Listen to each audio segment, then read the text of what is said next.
Bismillahirrahmanirrahim. Assalamualaikum warahmatullahi wabarakatuh.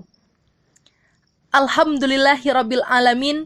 Assalatu wassalamu ala asrafil anbiya'i wal mursalin wa ala alihi wa sahbihi ajmain. Amma ba'du.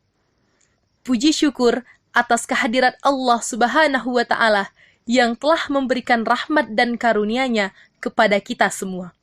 Salawat beserta salam, tak lupa pula kita hadiahkan kepada Nabi junjungan alam, Nabi besar Muhammad sallallahu alaihi wasallam, yang telah membawa umatnya dari alam kebodohan kepada alam yang penuh dengan ilmu pengetahuan, dengan mengucapkan, Allahumma salli ala Sayyidina Muhammad wa ala ali Sayyidina Muhammad. Baiklah, kami dari kelompok 1 Sejarah Islam Asia Tenggara dengan judul makalah Tamadun Melayu, di mana dosen pengampu kami yang terhormat Bapak Yupidus MPD. Dan makalah ini disusun oleh Muhammad Hernan Afiluman, Muhammad Lukman Hakim, dan saya sendiri, Yolanda Febri. Kami berasal dari kelas 2K, Prodi Ilmu Komunikasi, Fakultas Dakwah dan Komunikasi, Universitas Islam Negeri Sultan Syarif Kasim Riau. Baiklah, sebelum kami masuk ke isi dari makalah kami, terlebih dahulu kami akan menyampaikan pokok-pokok pembahasan dari makalah kami. Yang pertama, pengertian dari Tamadun Melayu, asal-usul Tamadun Melayu, sumber Tamadun Melayu, dan yang terakhir, karakteristik dan sejarah masyarakat bertamadun Melayu. Selamat menyaksikan. Baiklah, yang pertama kita akan membahas tentang pengertian dari Tamadun Melayu. Tamadun berasal dari bahasa Arab, madana, yang berarti peradaban. Membangun suatu kota atau seseorang masyarakat yang mempunyai peradaban. Dapat diartikan juga sebagai keadaan atau kondisi kehidupan bermasyarakat yang bertambah maju. Oleh karenanya, melalui Pusat Kajian Tamadun Melayu Nusantara, berbagai fenomena yang terkait dengan kehidupan masyarakat Melayu serta berbagai aspek yang menyertainya akan dipelajari, dikaji, diteliti, dan dikembangkan oleh para peneliti baik yang berasal dari UI maupun dari luar UI. Istilah-istilah lain yang sama pengertiannya dengan tamadun adalah umbran, hadarah, madaniyah. Dalam bahasa Inggris, istilah yang hampir sama dengan tamadun adalah kultur dan civilization, atau kebudayaan dalam bahasa Indonesia. Para sarjana telah membahas persamaan dan perbedaan istilah-istilah tersebut. Istilah tamadun banyak digunakan dalam penulisan tamadun Islam. Seperti yang kita ketahui, bahwa tamadun itu berasal dari kata Madinah, yaitu kota atau bandar yang di dalam berisikan peradaban, sedangkan Melayu adalah berasal dari kata Mala yang berarti mula dan Yu yang berarti negeri. Berarti, tamadun Melayu ialah kota yang penuh dengan peradaban atau tamadun Melayu itu ialah suatu daerah di mana terdapat komunitas ras-ras Melayu ataupun rumpun-rumpun Melayu yang telah maju peradabannya dan kebudayaannya, baik itu di sektor politik atau pemerintahan, teknologi atau ekonomi, dan pengolahan di bidang agraris dan maritim. Selain itu, komunitas ini juga tetap menjunjung tinggi nilai kebudayaan agama Islam, sosial yang mencakup pertauhidan kepada Allah Subhanahu wa Ta'ala, akhlak, dan hubungan antara manusia. Baiklah, yang selanjutnya kami akan membahas tentang asal-usul tamadun Melayu.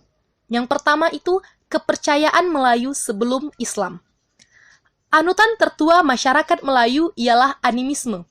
Animisme ialah kepercayaan kepada makhluk-makhluk, objek-objek, ataupun roh. Kepercayaan ini berkait rapat dengan suasana kehidupan masyarakat yang bergantung kepada alam sekitar, muka bumi, dan sebagainya untuk menggerakkan aktivitas pertanian yang menjadi sumber ekonomi mereka.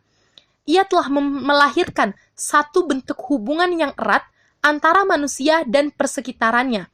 Keakraban ini mewujudkan satu bentuk kepercayaan bahwa setiap yang ada di sekeliling mereka juga hidup dan mempunyai roh, semangat, dan kepribadian tersendiri. Di Nusantara, kepercayaan animisme ini juga wujud dalam bentuk kepercayaan kepada penunggu atau puaka yang menghuni suatu tempat. Mereka turut meyakini makhluk-makhluk ini boleh mendatangkan kesan baik ataupun kesan buruk kepada mereka. Kepercayaan kepada animisme juga telah membawa kepada amalan beragama, yaitu pemujaan dan perhambaan diri kepada sesuatu yang dipercayai mempunyai kuasa untuk mendatangkan kesan-kesan tertentu kepada si pemuja. Contohnya, masih ramai orang-orang Melayu memuja kampung mereka.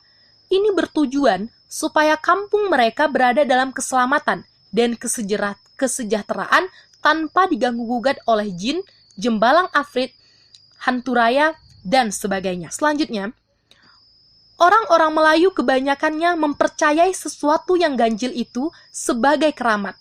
Sama adanya terdiri daripada golongan manusia, binatang, pokok-pokok kayu, dan sebagainya.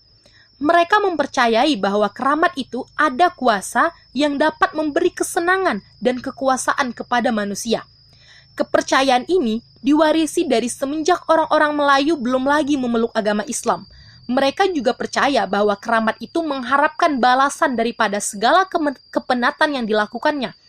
Oleh itu, mereka menghantar pulut kuning, nasi kunyit, pisang, dan sebagainya ke kubur keramat. Hinduisme ialah bentuk kepercayaan yang datang dari pengaruh India ke alam Melayu. Hubungan antara alam Melayu dengan India telah terjalin sejak abad kedua Masehi lagi. Kerajaan-kerajaan seperti Majapahit, Sriwijaya, dan lain-lain adalah kerajaan-kerajaan yang mendukung faham Hinduisme.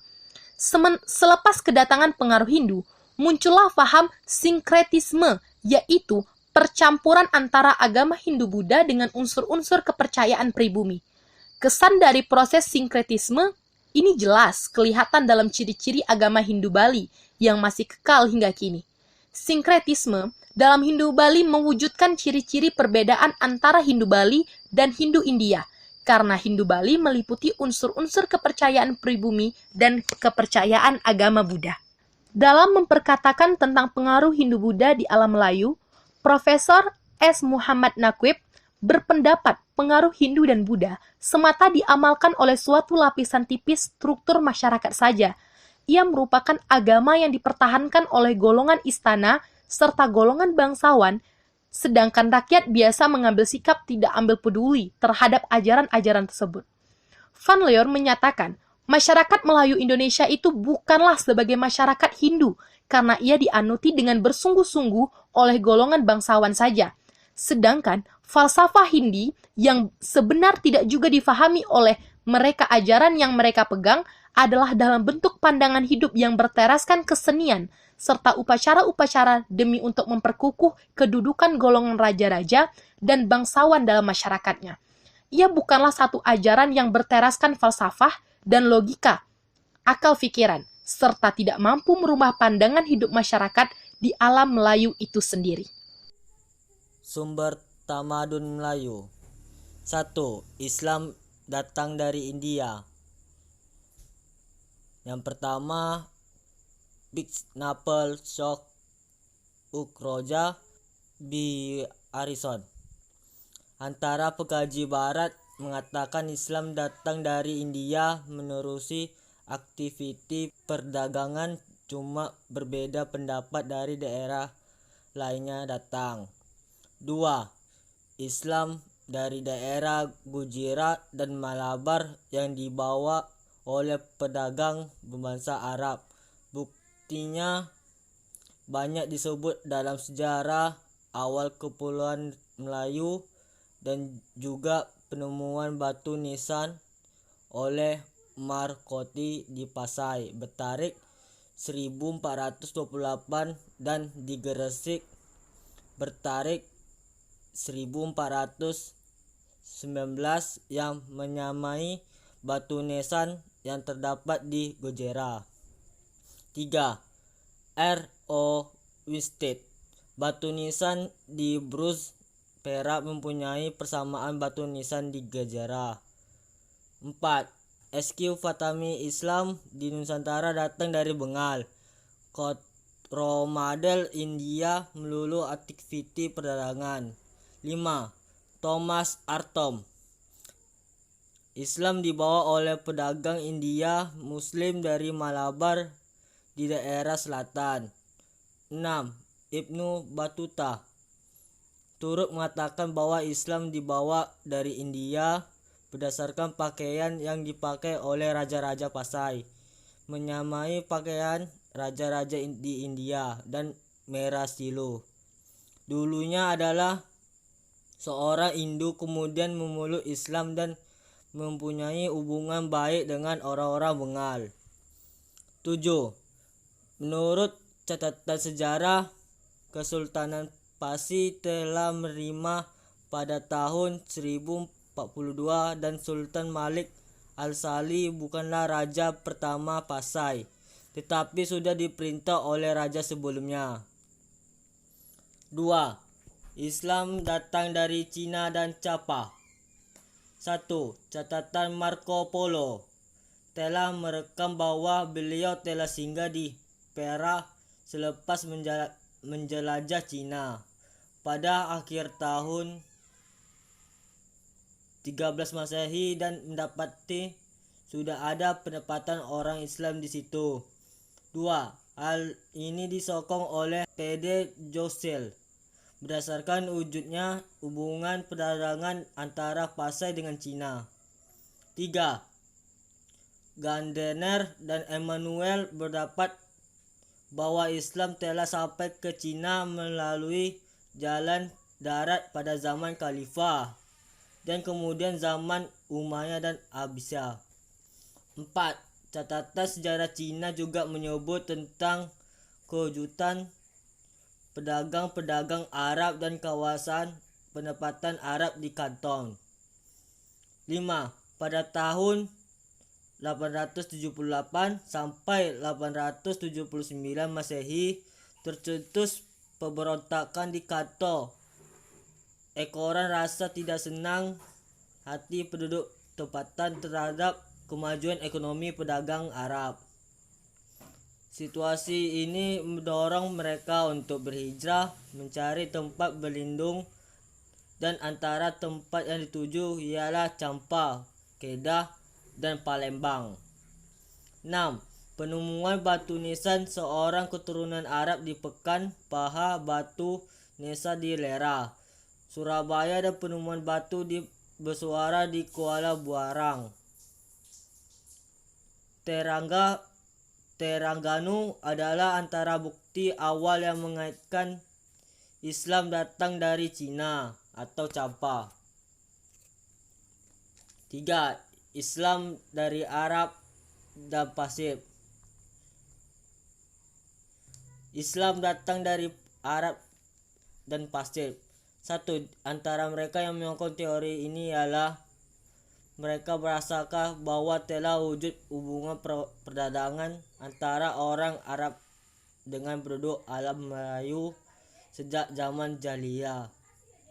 2. Tahap kedatangan Islam dari Arab dan Pasif ke alam Melayu terbagi 3 tahap: tahap persinggahan, tahap penempatan, dan tahap penyebaran.